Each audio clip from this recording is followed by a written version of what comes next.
बिस्मिल्लाहिर्रहमानिर्रहीम। इस वीडियो के अंदर हम MS एक्सेल का इंट्रोडक्शन चेक करते हैं। MS एक्सेल का इंट्रोडक्शन देखने से पहले कि MS एक्सेल क्या होता है, उसकी शॉर्टकट कीज़ का भी आपको पता होना चाहिए। तो सबसे पहले आप MS एक्सेल देखें कि MS एक्सेल क्या होता है। न्यूमेरिक कैलकुलेशन आप करना चाहते हैं, कोई भी ज़रब तकसीम माइनस करना चाहते हैं, तो उसके लिए आप MS एक्सेल का इस्तेमाल करते हैं। MS एक्सेल एक डेटाबेस सॉफ्टवेयर है जो कि डेटाबेस क्रिएट करने के लिए इस्तेमाल किया जाता है। तो MS एक्सेल को इस्तेमाल करने से पहले जो बेसिक शॉर्टकट कीज़ हैं उनका हर बंदे को जो MS एक्सेल के ऊपर काम करना चाहता है उनको पता होना ज़रूरी है। तो सबसे पहली शॉर्टकट की MS एक्सेल के अंदर है सेव की, कि सेव करने के लिए आपको कौन सी शॉर्टकट की इस्तेमाल करनी पड़ती है, Ctrl+S। उसके बाद कॉपी है तो कॉपी करने के लिए शॉर्टकट की है Ctrl+C। इसी तरह कट है तो कट की Ctrl+X। इसी तरह पेस्ट करने की कि जो आप कॉपी और कट करते हैं तो उसको पेस्ट करने के लिए Ctrl+V करते हैं। उसके बाद आगे है न्यू फाइल के लिए Ctrl+N, प्रिंट करने के लिए आप Ctrl+P, और सबसे इम्पॉर्टेंट चीज़ है अंडू करने के लिए Ctrl+G, कि आप कोई भी काम रिपीट करना चाहते हैं, वापस जाना चाहते हैं तो उसके लिए आप Ctrl+G करते हैं, जबकि अंडू के लिए Ctrl+Y इसकी शॉर्टकट की। तो ये बेसिक शॉर्टकट कीज़ आप MS एक्सेल के ऊपर काम करना चाहते हैं तो इन चीज़ों का आपको पता होना ज़रूरी है। सबसे ऊपर जो पट्टी नज़र आ रही है इसे आप टाइटल बार कहते हैं, जबकि यहाँ पर file, home, insert, page layout, file, ये फार्मूलाज, ये सारे के सारे इसे मेन्यू बार कहा जाता है। जबकि मेन्यू बार के नीचे जो आपको डिटेल नज़र आ रही है, जैसा कि होम की डिटेल है, इंसर्ट की डिटेल है, पेज लेआउट की है, इन्हें नीचे जो डिटेल नज़र, इन्हें रिबन कहा जाता है। तो होम की रिबन ओपन है। इसी तरह नीचे आप आते हैं तो यहाँ पर ये आपको नेम बॉक्स नज़र आ रहा है कि किस बॉक्स के अंदर, यहाँ पर आप बॉक्स के ऊपर क्लिक करते हैं तो यहाँ पर ये बॉक्स का नाम आपको नज़र आ रहा है कि E4 के अंदर आपका कर्सर है। इसी तरह जिस बॉक्स को आपने सेलेक्ट किया होगा, सेल को, उसका नाम ऊपर आ जाएगा। उससे आगे है ये आपकी फार्मूला बार है। यहाँ पर आप फार्मूलाज वगैरह लिखते हैं या जो भी डेटा लिखते हैं तो सेल के अंदर लिखा जाता है, या सेल के अंदर लिखते हैं तो फार्मूला बार के अंदर आपको नज़र आता है। इसी तरह यहाँ पर ये आपको नज़र आ रहा है ABC, ये कॉलम है। दो कॉलम नेम आपके A से शुरू होते हैं और आखिरी जो आपका कॉलम होता है, यहाँ पर चेक करने के लिए एंड का, कीबोर्ड में एंड का बटन, राइट एरो दबाएंगे तो आपको आखिरी कॉलम नज़र आएगा। तो आखिरी कॉलम का नाम यहाँ पर है XFD। तो इस कॉलम की जो तादाद है वो 16,384 है। 384वां नंबर जो है इसका है, जो आपका XFD है। इसी तरह अगर आप पहले कॉलम के ऊपर जाना चाहते हैं तो एंड का बटन दबाएंगे और राइट एरो दबाएंगे तो ये आपको पहले कॉलम के ऊपर लेकर चला जाएगा, ये आपको पहले कॉलम के ऊपर। इसी तरह अगर आप आखिरी कतार देखना चाहते हैं, ये कतार नंबर 1 है, 2 है, 3 है, तो टोटल 10,48,576 कतारें होती हैं। तो आखिरी कतार जाने के लिए एंड का बटन दबाएंगे कीबोर्ड से और जो डाउन एरो है वो दबाएंगे तो आपको आखिरी कॉलम नज़र आएगा 10,48,576। ये आपके कॉलम एक शीट के अंदर होते हैं। इसी तरह नई शीट आप यहाँ पर लेना चाहते हैं तो यहाँ पर आप नई शीट भी इसके अंदर इंसर्ट जितनी भी करते रहेंगे तो इनके अंदर इंसर्ट होती रहेंगी। तो यहाँ पर इसमें जाने के बाद ये आपको यहाँ पर इसका इंटरफेस नज़र आ रहा है। ये राइट साइड पर आपको जूम स्लाइडर पोजीशन है कि आप पेज को दूर से देखना चाहते हैं या नज़दीक से देखना चाहते हैं तो ये जूम है आपको। इसी तरह आपको ये पेज लेआउट व्यू है, ये पेज ब्रेक व्यू है, ये नॉर्मल व्यू है, तो ये व्यूज़ आपको नज़र आ रहे हैं। तो बेसिकली ये आपके MS एक्सेल का इंटरफेस है। और ये आपको जो लाइनें नज़र आ रही हैं, ये सेल के ऊपर जो आपको वर्टिकल लाइंस नज़र आ रही हैं, ये हॉरिजॉन्टल नज़र, इन्हें ग्रिड लाइंस कहा जाता है। ये प्रिंट के अंदर नहीं आती, ये यूज़र की सहूलत के लिए बनाई जाती हैं कि यूज़र यहाँ पर काम कर सकता है। और जब इसको अगर आप प्रिंट में लेकर आना चाहते हैं तो फिर आप इसके ऊपर इन जितना भी एरिया होता है इनको सेलेक्ट करके आप उनके ऊपर बॉर्डर लगा देंगे तो ये फिर प्रिंट में बाद में आ जाएंगी। इसी तरह उसके बाद यहाँ पर आप जितना भी एरिया सेलेक्ट करेंगे तो माउस से आप ड्रैग करेंगे, जितना भी एरिया आपने सेलेक्ट करना है तो माउस से ड्रैग करके आप यहाँ पर सेलेक्ट कर लें। तो अब जो भी आप इम्प्लीमेंटेशन करेंगे तो इस एरिया के ऊपर होगी जो आपने यहाँ पर सेलेक्ट किया हुआ है। तो उसके बाद आप यहाँ पर जाते हैं तो सबसे पहले आपको होम का टैब नज़र आता है। होम के टैब में आपको क्लिपबोर्ड, फ़ॉन्ट, अलाइनमेंट, ये सारे के सारे ग्रुप्स नज़र आ रहे हैं। तो बेसिकली आप यहाँ पर टेक्स्ट लिखते हैं, टेक्स्ट के ऊपर जो आप फॉर्मेटिंग वगैरह करना चाहते हैं तो होम के टैब में आप करते हैं। ये होम का जो आपको मेन्यू बार में नज़र आ रहा है इसे टैब कहा जाता है। ये होम का टैब है, ये इंसर्ट का टैब है, ये पेज लेआउट का है, फार्मूलाज का है, तो ये टैब है बेसिकली। तो ये होम का टैब है। होम के टैब में सबसे पहला जो आपका ग्रुप है क्लिपबोर्ड का है। क्लिपबोर्ड के ग्रुप में आपको सबसे पहला ऑप्शन नज़र आ रहा है कट का। कट का मतलब है कि किसी भी डेटा को एक जगह से उठाकर दूसरी जगह पर रख देना। यहाँ पर हमने दो सेल को सिलेक्ट किए, एक्शन और शॉर्टकट को, तो यहाँ पर हम इसको कट करना चाहते हैं, तो यहाँ पर आप कट कर देंगे। देखेंगे तो ये आपको हाईलाइटर नज़र आ रहा है कि इसका मतलब है ये कट हो गया है। जिस जगह पर आपने रखना है, मसलन यहाँ पर रखना है, और यहाँ पर ये आपको पेस्ट का ऑप्शन नज़र आ रहा है, यहाँ पर कंट्रोल-V करेंगे या पेस्ट करेंगे तो ये यहाँ से निकाल कर यहाँ पर क्या कर देगा, रख देगा। इसे कट कहा जाता है। इसी तरह कॉपी का ऑप्शन है, तो कॉपी कंट्रोल-C की शॉर्टकट की है, तो यहाँ पर कॉपी करेंगे तो ये देखें ये कॉपी हो गया। अब जहाँ पर रखना चाहते हैं यहाँ पर आप इसको सिलेक्ट करेंगे, कंट्रोल-V करेंगे या यहाँ से पेस्ट कर देंगे तो क्या हो जाएगा, इसकी कॉपी आ जाएगी। इसी तरह जितनी कॉपियाँ आप लेते रहेंगे ये आपको यहाँ पर कॉपियाँ दिखाता रहेगा। जब आप कॉपी को ख़त्म करना चाहते हैं तो किसी भी सेल के अंदर डबल क्लिक करेंगे तो कॉपी का ऑप्शन जो है वो ख़त्म हो जाएगा।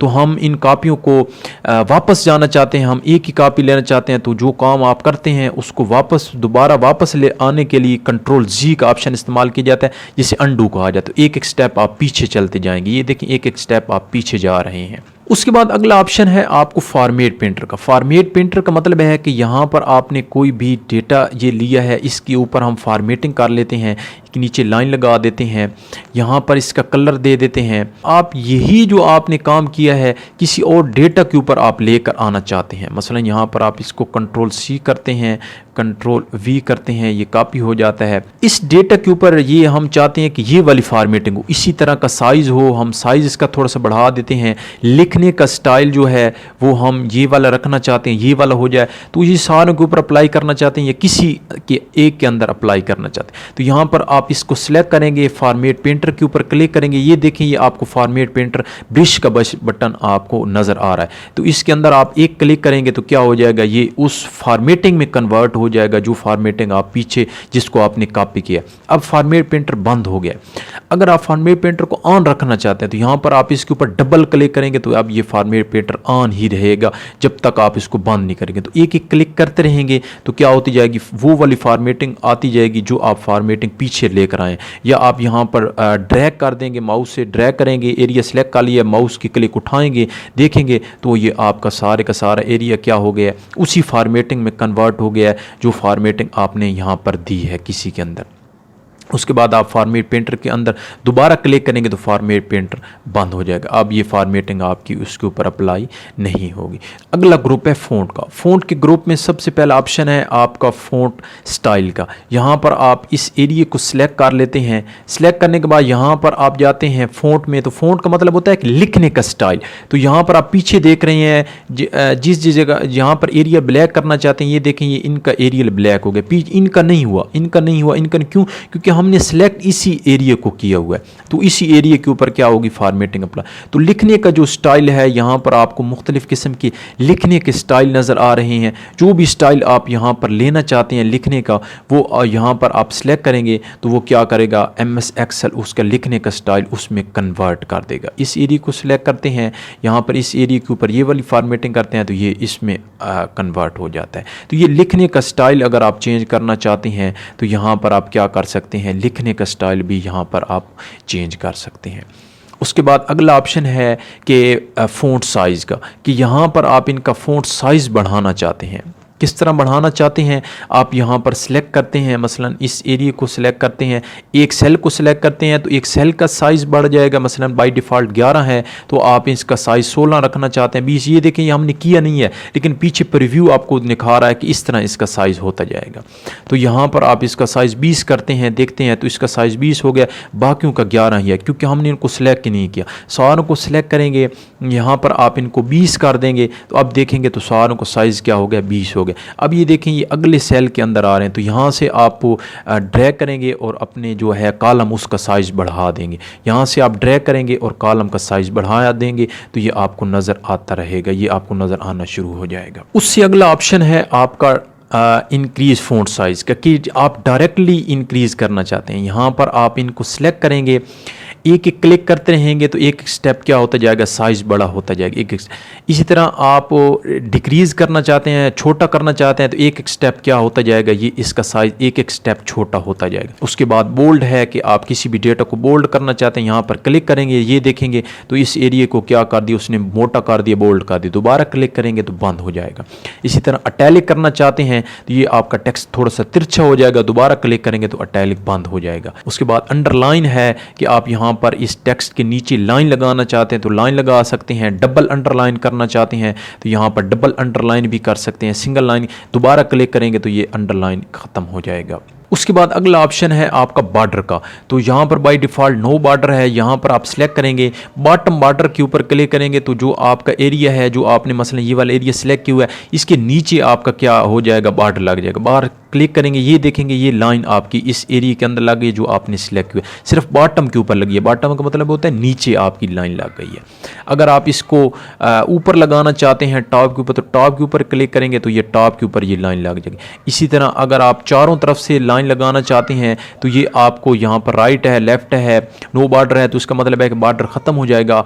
ऑल बॉर्डर है तो हर सेल के अंदर बॉर्डर लग जाएगा। आउटसाइड बॉर्डर है कि जो आपने एरिया सेलेक्ट किया उसके आउटसाइड पर लग जाएगा। यहाँ पर आप क्लिक करेंगे, देखेंगे, ये देखें ये आपने जो एरिया सेलेक्ट किया उसके जो चारों तरफ से हैं वो लग गया, लेकिन अंदरून खाना ये आपका बॉर्डर नहीं लगा। तो ये अगर आप लगाना चाहते हैं तो यहाँ पर आप ऑल बॉर्डर के ऊपर क्लिक करेंगे तो हर सेल के ऊपर क्या हो जाएगा, आपका बॉर्डर अप्लाई हो जाएगा। ऑप्शन है आपका थिक बॉर्डर है कि मोटा बॉर्डर लेना चाहते हैं, यहाँ पर थिक के ऊपर क्लिक करते हैं। ये देखें ये उसके जो बॉर्डर की चौड़ाई है, वो जो अंदर की साइज़ है वो वैसे का वैसे, लेकिन बाहर का जो साइज़ है वो क्या हो गया, वो थोड़ा सा थिक हो गया, मोटा आपको साइज़ नज़र आ गया।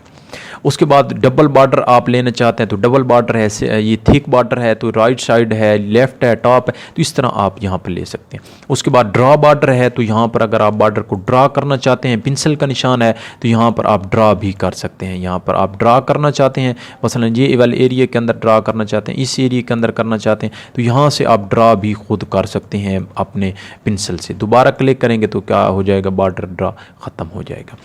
उसके बाद आपका ड्रा ग्रिड लाइंस है कि आप ग्रिड लाइंस भी इसी तरह कर सकते हैं, अरेज कर सकते हैं, इसको ख़त्म कर सकते हैं। यहाँ पर आप क्लिक करेंगे तो क्या होता जाएगा, बॉर्डर आपका ख़त्म होता जाएगा। ड्रैग करेंगे तो ये सारे ख़त्म होते जाएंगी, लेकिन अगर आप एक एक क्लिक करते रहेंगे तो एक एक लाइन क्या होती जाएगी, आपके बॉर्डर की ख़त्म हो जाएगी। नीचे आप यहाँ पर ड्रैग करेंगे तो क्या होता जाएगा, सारे का सारा बॉर्डर आपका ख़त्म होता जाएगा। ये बॉर्डर आपने क्या कर दिया, ख़त्म कर दिया।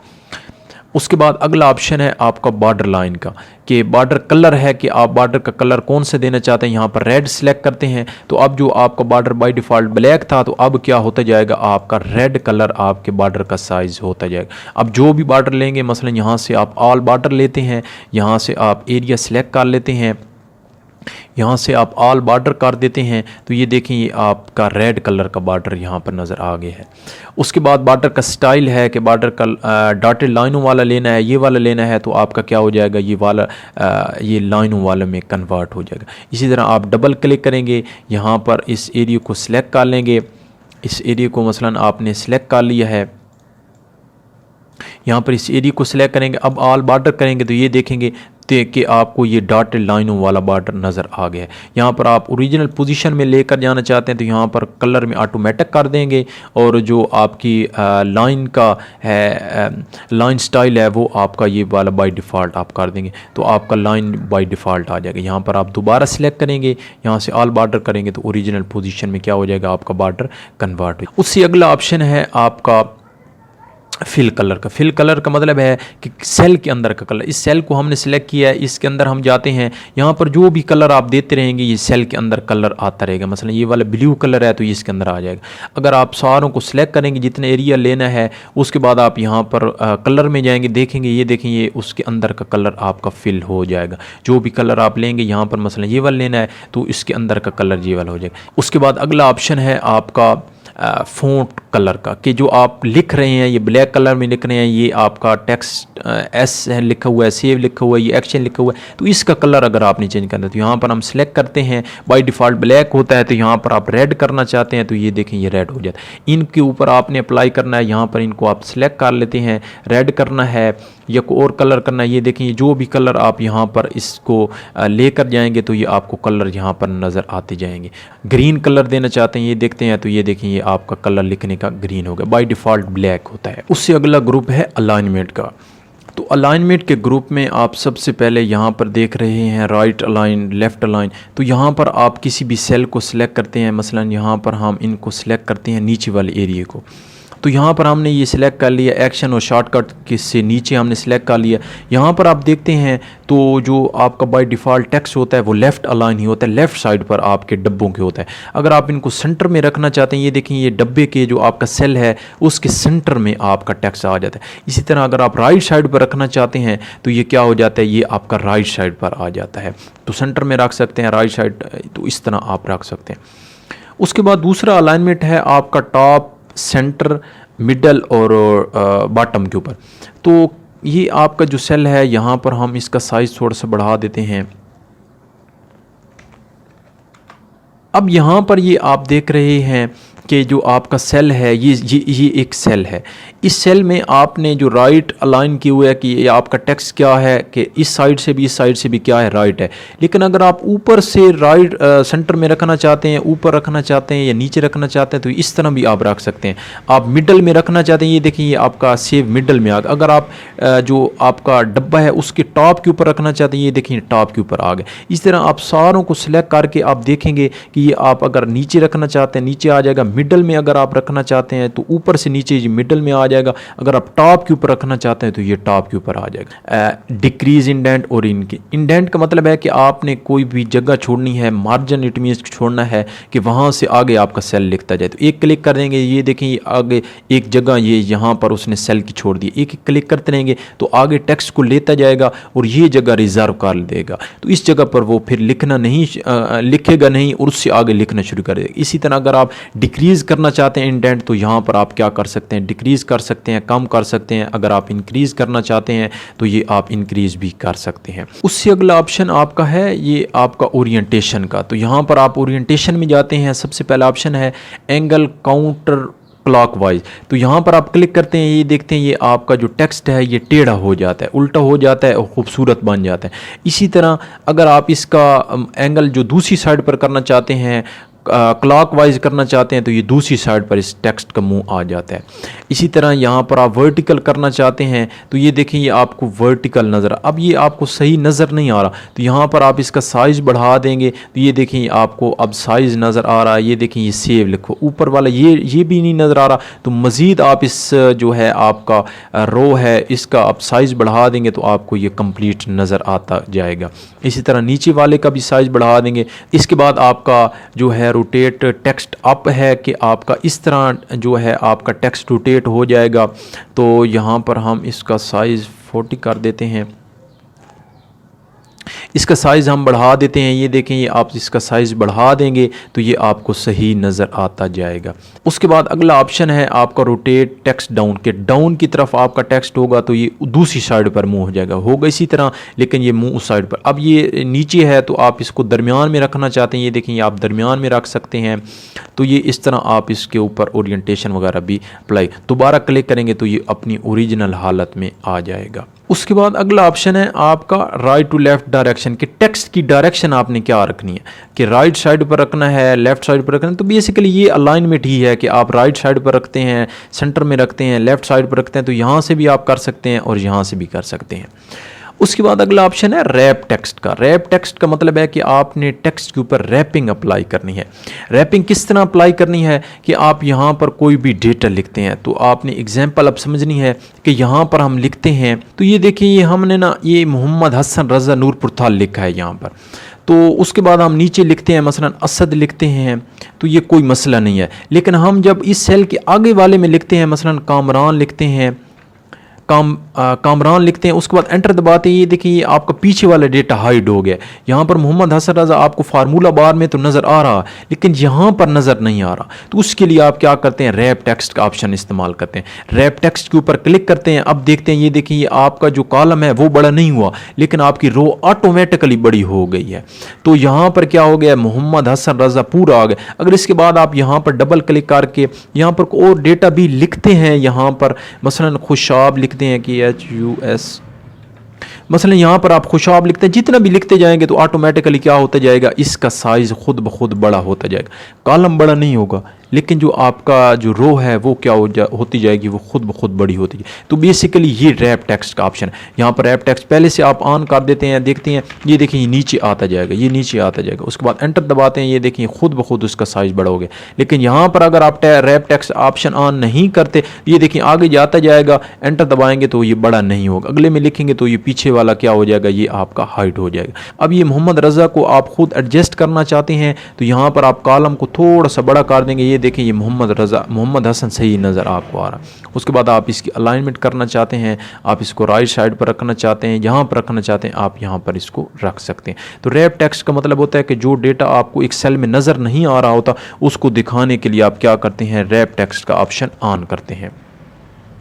उसके बाद इसके बाद लास्ट आपका ऑप्शन है मार्ज सेंटर का। मार्ज सेंटर का मतलब है कि आपने किसी भी डेटा की हेडिंग देनी है या जो भी मसलन यहाँ पर आप इसकी हेडिंग देना चाहते हैं, तो यहाँ पर आप इन सेल को सिलेक्ट कर लेते हैं, दो या दो से ज़्यादा सेलों को सिलेक्ट करके एक बनाना मार्ज कहलाता है। तो यहाँ पर मार्ज के ऊपर क्लिक करते हैं तो मार्ज एंड सेंटर, तो इसका मतलब है कि ये मार्ज हो जाएगा और सेंटर में लिखना शुरू कर देगा। डेटा जो होगा वो आपका सेंटर में लिखना शुरू कर देगा। मसलन ये आप लिखते हैं स्टूडेंट्स लिखते हैं, उसके बाद नीचे आते हैं, ये देखिए आपका सेंटर में आपका आ गया। ये सारे सेलों को मिलाकर उसने क्या कर दी है, एक ही सेल बना दी। यहाँ पर आप बॉर्डर लगाते हैं, ये देखें कि आप बॉर्डर लगाते हैं तो आपको ये सही समझ आ जाए। ये देखिए आप इन सेलों को मिलाकर आप एक बनाना चाहते हैं तो यहाँ पर क्या करते हैं, ये देखिए एक ही सेल बन गया है। ये सारे ये 4 सेलों को मिलाकर आप बनाना चाहते हैं, एक सेल बन गया। इन आप 6 सेलों को मिलाकर 8 को मिलाकर एक बनाना चाहते हैं, ये देखिए एक सेल बन गया। तो मुख्तलिफ सेलों को मिलाकर एक बनाना चाहते हैं तो उसे मार्ज कहा जाता है। उसके बाद मार्ज अक्रॉस है। मार्ज अक्रॉस का मतलब है कि यहाँ पर आप जितने भी कॉलम सेलेक्ट करेंगे तो कॉलम मार्ज हो जाएंगे, लेकिन जो रो हैं वो वैसी की वैसी रहेंगी। यहाँ पर 1 2 3 और 4 कॉलम लिए हैं और 1 2 3 4 और 5 रोज़ लिए। अब जो मार्ज होगा वो रो 5 वैसी की वैसी रहेंगी, लेकिन कॉलम जो है वो आपके ख़त्म हो जाएंगे।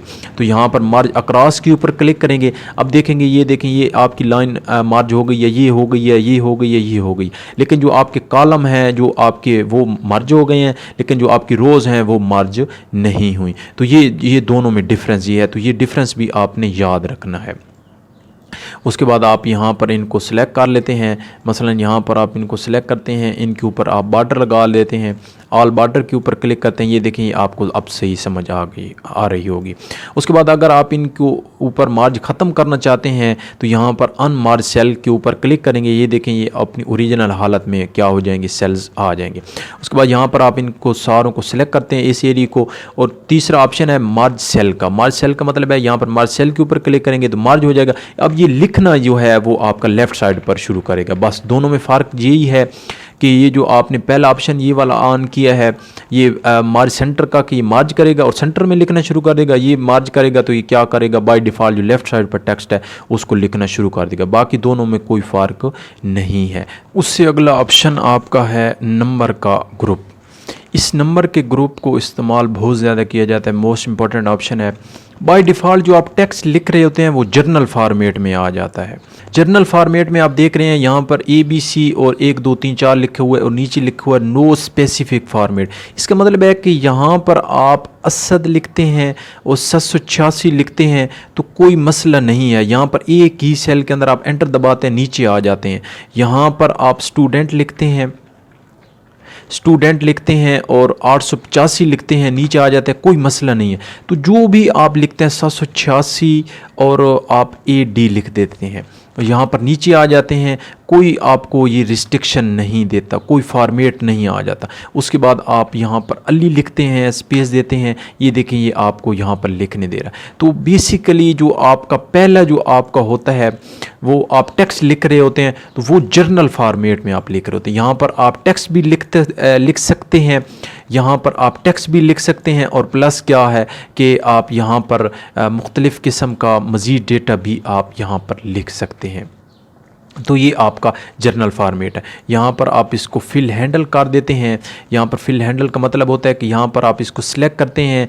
इस तरह का जब आपको यहाँ पर नज़र आ जाता है, आपका माउस पॉइंटर जो है उसको आप ड्रैग करते हैं, फिल हैंडल करते हैं, तो ये क्या हो जाता है, ये उस एरिया के अंदर फिल होता जाता है। तो इसे फिल हैंडल कहा जाता है। उसके बाद अगला आपका ऑप्शन है नंबर फॉर्मेट का। नंबर फॉर्मेट का ऑप्शन का मतलब है कि आपने इसके अंदर सिर्फ और सिर्फ नंबर ही लिखने हैं। यहाँ पर आप इस सेल को सिलेक्ट कर लेते हैं। दो तरीक़ों से आप ले सकते हैं। एक तो ये तरीका कि आप पहले उस एरिया को सिलेक्ट कर लें जिसके अंदर नंबर रखना चाहते हैं। मसलन आप 3 सेलों को सिलेक्ट कर लेते हैं। यहाँ पर आप नंबर के ऊपर क्लिक करते हैं तो अब आप 3 सेलों के अंदर जो भी लिखेगा वो नंबर फॉर्मेट में ऑटोमेटिकली कन्वर्ट करता जाएगा। यहाँ पर आप 850 लिखते हैं, एंटर दबाते हैं, नीचे आते हैं, ये देखिए ये नंबर फॉर्मेट का मतलब है कि साथ इशारे वगैरह भी साथ लगते जा रहे हैं। यहाँ पर आप 963 लिखते हैं, यहाँ पर एंटर दबाते हैं, ये देखिए ये नंबर फॉर्मेट में कन्वर्ट करता जा रहा है। आप 777 लिखते हैं, एंटर दबाते हैं, ये नंबर। लेकिन अब जब आप ऊपर देख रहे हैं तो ये जर्नल फॉर्मेट में, अब जब आप यहाँ पर ये लिखेंगे, एंटर दबाएंगे तो ये वैसा का वैसा लिखता रहेगा। अब ये जर्नल फॉर्मेट है और ऊपर वाला क्या है, नंबर फॉर्मेट। इसको भी अगर आप नंबर फॉर्मेट में कन्वर्ट करना चाहते हैं, मसलन यहाँ पर आप इसका डेटा मज़ीद लिख देते हैं, यहाँ पर ये लिख देते हैं। उसके बाद यहाँ पर इसको भी आप नंबर फॉर्मेट में कन्वर्ट करना चाहते हैं तो यहाँ पर इसको सिलेक्ट कर लेंगे और यहाँ पर आप नंबर में जाएंगे। ये देखिए ये नंबर फॉर्मेट में, तो ये साथ उसके साथ डेसिमल लगता जाएगा। तो इसका मतलब है इशारिया लगता जाएगा, तो ये क्या होता जाएगा, ये नंबर फॉर्मेट में आता जाएगा। पहले लिख लें, पहले उस सेल को सिलेक्ट कर लें, उसको आप यहाँ पर फॉर्मेट उसको बता दें, तो ये तरीका भी हो सकता है। उसके बाद अगला ऑप्शन आपका है करेंसी का, कि यहाँ पर आप लिखते हैं 550, नीचे आते हैं तो ये जर्नल फॉर्मेट है। यहाँ पर इसको आप करेंसी में कन्वर्ट करना चाहते हैं तो करेंसी के ऊपर क्लिक करते हैं। ये देखें इसके साथ करेंसी का मतलब है कि डॉलर का साइन यहाँ पर आ गया है। इसके नीचे आप लिखते हैं तो इसके साथ करेंसी का साइन नहीं आया, इसके साथ लिखते हैं करेंसी का साइन, ये यहाँ पर नहीं आया, ये जर्नल फॉर्मेट में लिखा। लेकिन जब आप इनको सिलेक्ट करते हैं, सिलेक्ट करने के बाद यहाँ पर करेंसी आप यहाँ पर इनको सिलेक्ट कर देते हैं तो ये क्या हो जाते हैं, ये करेंसी में कन्वर्ट हो जाते हैं। इसी तरह जर्नल को आप पहले से सेलों को आप क्या कर देते हैं, करेंसी में कन्वर्ट कर देते हैं। अब जो भी डेटा लिखेंगे वो किस में आता जाएगा, वो आपका करेंसी जो आपका फॉर्मेट है इसके साथ डॉलर का साइन लगता जाएगा। उसके बाद अगला है अकाउंटिंग का। तो अकाउंटिंग का भी यही है कि आप यहाँ पर लिखते हैं, मसलन ये 251 लिखा है, 147 लिखा है, उसको आप सिलेक्ट कर लेते हैं। यहाँ पर आप क्या करते हैं, अकाउंटिंग सिलेक्ट करते हैं। अब ये देखें ये अकाउंटिंग भी क्या कर रहा है, साथ डॉलर का साइन लगा रहा है। उसके बाद यहाँ पर आप लिखते जा रहे हैं तो ये क्या कर रहा है, ये उसमें कन्वर्ट नहीं कर रहा। लेकिन जब आप सिलेक्ट करके इसको कन्वर्ट कर देते हैं अकाउंटिंग में तो ये क्या हो जाता है, अकाउंटिंग में कन्वर्ट। उसके बाद आप खाली सेलों को भी पहले से अकाउंटिंग में कन्वर्ट कर दें तो ये तरीका भी हो सकता है कि आप पहले से कन्वर्ट कर दें। अब जो भी डेटा लिखेंगे वो किस में आता जाएगा, आपका अकाउंटिंग के अंदर आता। अब अकाउंटिंग और करेंसी दोनों में फ़र्क ये है कि जो आपका करेंसी होता है, ये जो आपका सेल आपका कॉलम चल रहा है, इसमें जो डॉलर का साइन है वो साथ लगा हुआ होता है। जबकि दूसरा जो आपका अकाउंटिंग होता है उसमें जो आपका साइन होता है वो थोड़ा सा दूर यहाँ पर लिखा हुआ नज़र आता है। इस दोनों में फ़र्क यही है, बाकी दोनों का काम सेम ही है। यहाँ पर मोर फॉर्मेट में जाते हैं, मोर नंबर फॉर्मेट में, तो यहाँ पर ये डायलॉग बॉक्स आता है। यहाँ से भी आप क्या कर सकते हैं, अकाउंटिंग है तो ये देखिए अकाउंटिंग आपने सिलेक्ट किया हुआ है और यहाँ पर सिंबल आपसे पूछ रहा है कि आपने डॉलर का सिंबल लगाना है, अमेरिकन लगाना है, आज़रबाईजान का यूरो लगाना है, आपने मसलन आपने यूरो लगाना है तो यूरो को सिलेक्ट कर लेंगे। उसके बाद यहाँ पर पूछ रहा है कि आप डेसिमल प्लेस, इशारे के बाद कितने आप इनसे लेना चाहते हैं। यहाँ पर ऊपर देख रहे हैं 3 करेंगे तो ये देखें इशारे के बाद 3 इनसे आएंगे, ये 4 करेंगे तो 4 आएंगे। यहाँ पर क्या होगा, ये यूरो का साइन आ गया प्लस इशारे के बाद 4 इनसे आएंगे। यहाँ पर आप इसको सिलेक्ट कर लेंगे, ये देखेंगे तो इसके अंदर आ गया, बाकियों के अंदर नहीं है क्योंकि बाकियों को आपने सिलेक्ट नहीं किया। यहाँ पर इनको सिलेक्ट कर लेते हैं, यहाँ पर दोबारा मोर फॉर्मेट में जाते हैं, यहाँ पर आप अकाउंटिंग सिलेक्ट कर लेते हैं, यहाँ पर आप 4 करते हैं। उसके बाद आप सिंबल इनको देते हैं या आप कोई भी रशियन जो पाउंड है वो देते हैं, ये रशियन सिलेक्ट करते हैं और उसके बाद ओके कर देते हैं। ये देखें ये रशियन क्या हो गया, इसके साथ डॉलर का साइन आ गया और 4 इशारे के बाद आ गए हैं।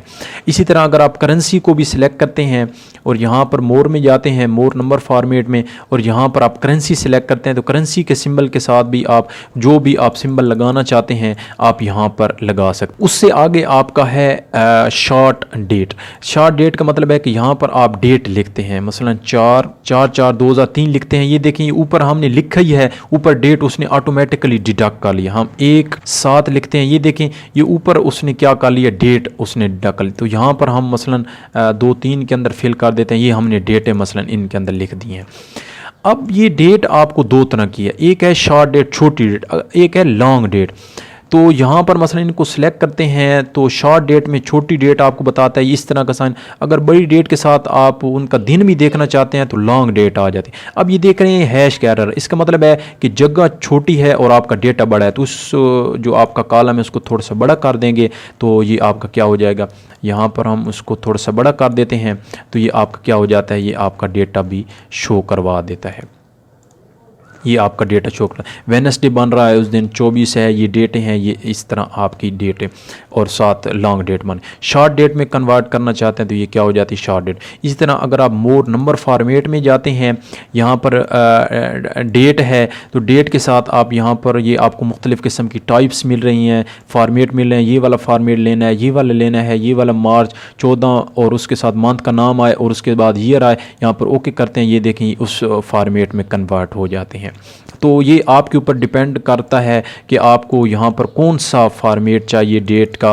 और यहाँ पर डेट के साथ अगर आप टाइम साथ रखना चाहते हैं टाइम रख सकते हैं, पहले आप मंथ रखना चाहते हैं तो इस तरह की अगर आप फॉर्मेट रखना चाहते हैं तो ये फॉर्मेट भी आप यहाँ पर सेट कर सकते हैं। ये शॉर्ट डेट है। इसी तरह लॉन्ग डेट है, यहाँ पर हम इनको कॉपी कर लेते हैं, कंट्रोल C करते हैं और कंट्रोल V यहाँ पर कर देते हैं और उनका साइज़ थोड़ा सा बढ़ा देते हैं। अब ये आपकी शॉर्ट डेट है, यहाँ पर हम इनको सेलेक्ट करते हैं, ये हम शॉर्ट डेट का देते हैं, ये छोटी डेट है और ये क्या हो जाती है, ये हमारी बड़ी डेट बन जाती है।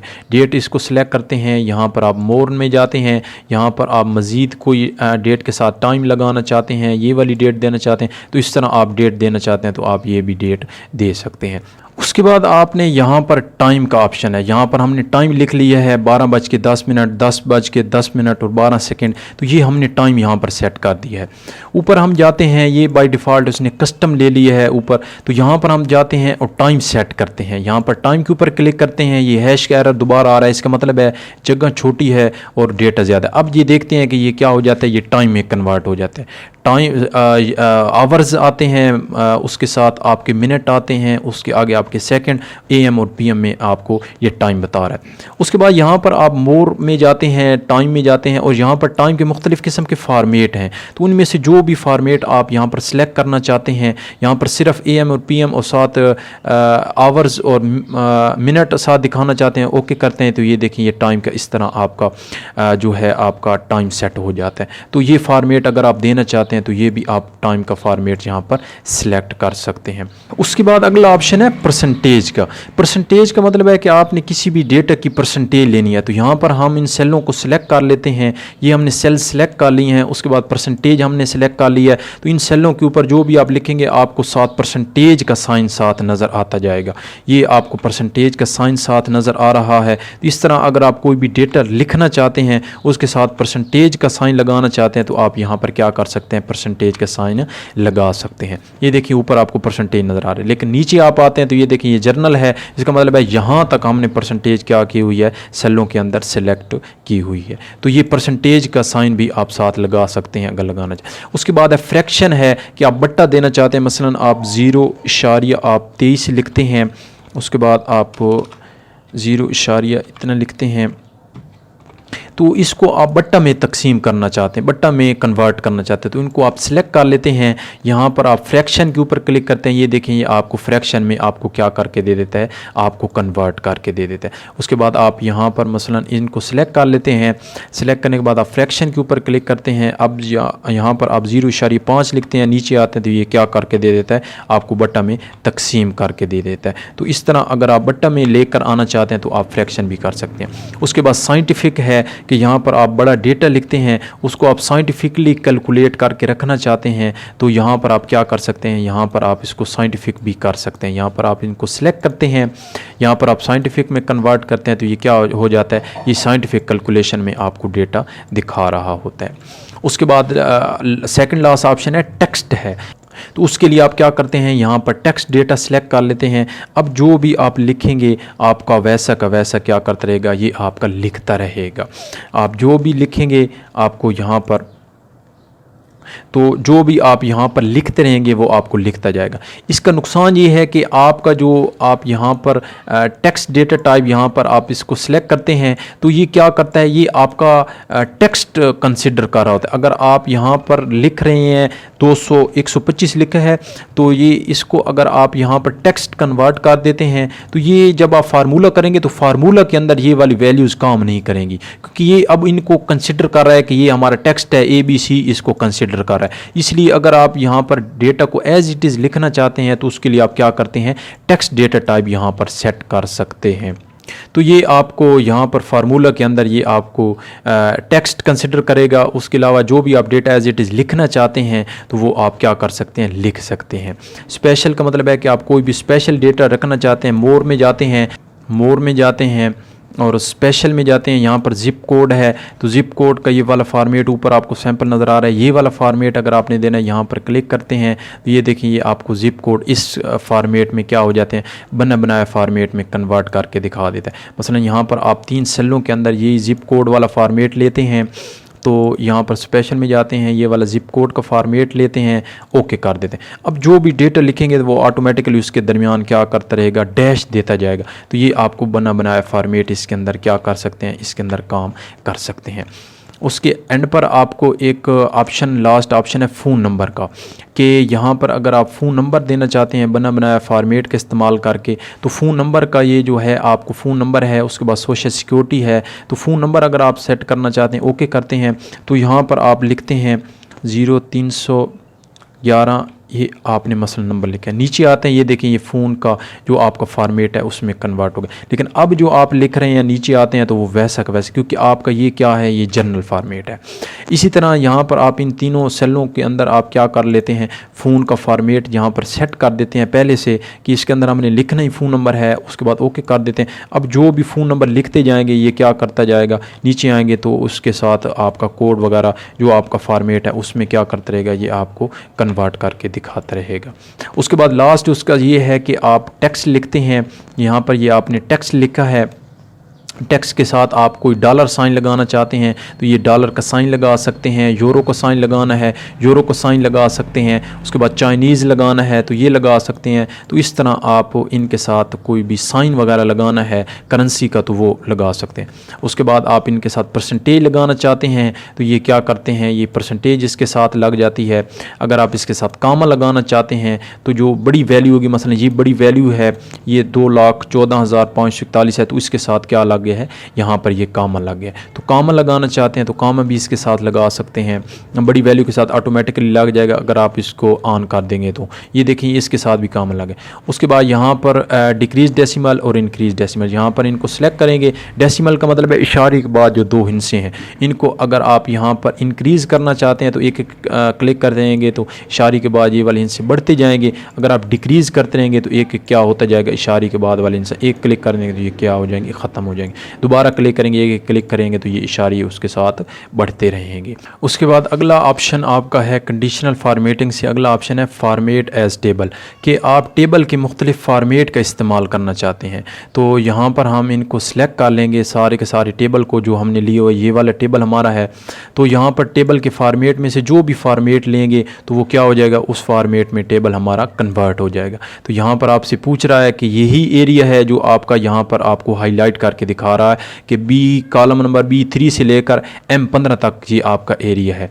उसके बाद यहाँ पर माई टेबल हैज़ हेडर, यहाँ पर कि आप टेबल का हेडर देना चाहते हैं, ये मसलन जर्नल नंबर करेंसी ये हेडिंग दी हुई है तो हेडिंग रखना चाहते हैं तो यहाँ पर गुड का निशान लगे रहने दें। अगर हेडिंग बंद करना चाहते हैं तो फिर क्या हो जाएगा, ये हेडिंग बंद हो जाएगी। तो यहाँ पर हम रखना चाहते हैं, उसके बाद ओके करेंगे, देखेंगे तो क्या हो जाएगा, ये हमारा टेबल कन्वर्ट हो गया, बन गया। अब इसका कोई कलर अगर आपने चेंज करना है, मसलन ये वाला कलर लेना है तो ये वाला कलर में कन्वर्ट हो जाएगा।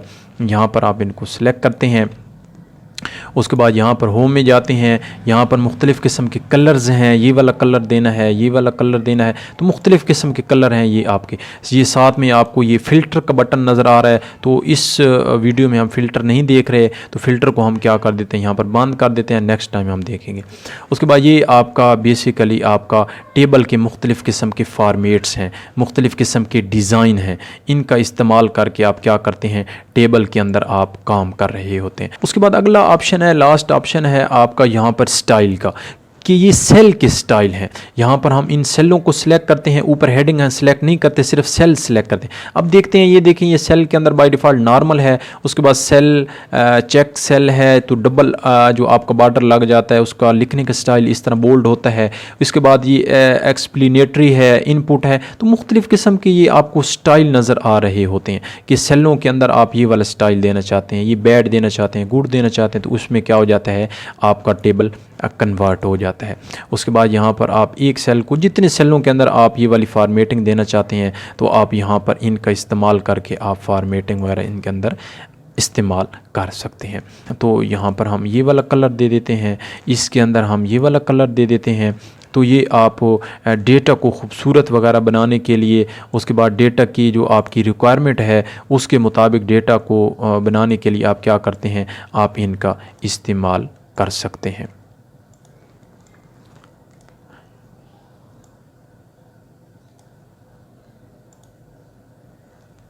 तो ये आपका क्या है, ये आपके सेल के मुख्तलिफ़ किस्म के ये आपके यहाँ पर ये आपको स्टाइल नज़र आ रहे हैं। तो इनका भी आप क्या कर सकते हैं, इस्तेमाल कर सकते हैं।